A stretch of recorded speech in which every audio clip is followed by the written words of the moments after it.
اعوذ باللہ من الشیطان الرجیم بسم اللہ الرحمن الرحیم الصلاة والسلام علیکہ یا سیدی یا رسول اللہ وعلا آلکہ واصحابکہ یا سیدی یا حبیب اللہ۔ انتہائی واجب الاحترام محترم خواتین و حضرات، رمضان شریف کے روزے رکھنے کا مقصد یہ ہے، اللہ تبارک و تعالیٰ نے ارشاد فرمایا لعلکم تتقون، تاکہ ہم پرہیزگار بن جائیں، متقی بن جائیں۔ محترم خواتین و حضرات، روزے رکھنے کا مقصد صرف یہ نہیں ہم ایک خاص وقت سے لے کے خاص وقت تک بھوک اور پیاس اور خواہش نفس سے رکے رہے، نہیں، روزے کا صرف یہ مقصد نہیں۔ روزے کا مقصد یہ ہے کہ ہم حالت روزہ میں ہوں، ہماری زبان جو ہے جھوٹ سے، چغلی سے باز رہے، غیبت سے باز رہے، ہماری آنکھیں جو ہیں بد نگاہی سے باز رہیں، ہمارے کان جو ہیں وہ ایسی سماعت باتوں کرنے سے، ایسی باتوں کے سماعت کرنے سے باز رہیں جن سے اللہ اور اس کے رسول نے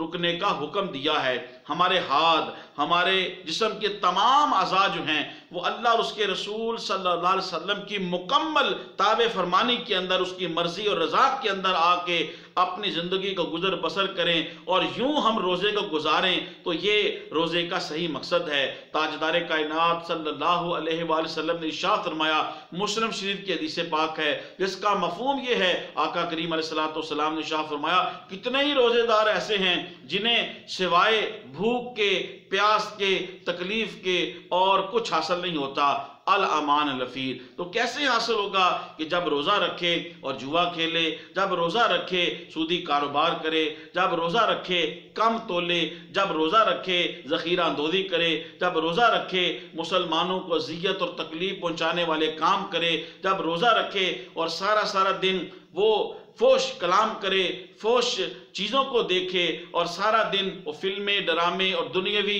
جو ہے وہ کاموں کے اندر مصروف رہے جن سے اللہ اور اس کے رسول نے رکنے کا حکم دیا ہے، تو ایسے روزے داروں کو سوائے بھوک اور پیاس کے کچھ حاصل نہیں ہوتا۔ الامان الفیر، لہذا محترم خواتین و حضرات، مجھے اور آپ کو، ہم سب کو چاہیے کہ ایسا روزہ رکھیں جیسا کہ اللہ کی مرضی ہے، اللہ کی منشا ہے کہ ہم روزہ رکھ کے لعلکم تتقون کا مصداق بن جائیں، ہم پرہیزگار بن جائیں، کہ ہم یہ پریکٹس ہے کہ ہم رمضان کے اندر روزہ رکھا ہوا ہے، ہم جھوٹ نہیں بولتے، ہم نے روزہ رکھا ہوا ہے، ہم کسی مسلمان کو اذیت اور تکلیف نہیں دیتے، اور ایسے بن جاتے جیسے اللہ اور اس کے رسول کا حکم ہے۔ اسی طریقے سے یہ پریکٹس کرتے کرتے پورا مہینہ ہم رمضان کے بعد بھی لعلکم تتقون، جو روزوں کی سپرٹ ہے، جو روزوں کے رکھانے کی حقیقت ہے، اللہ کی جو منشا ہے کہ ہم پرہیزگار بن جائیں، کہ رمضان گزر گیا ہم پھر بھی جھوٹ نہ بولیں، رمضان گزر جائے ہم پھر بھی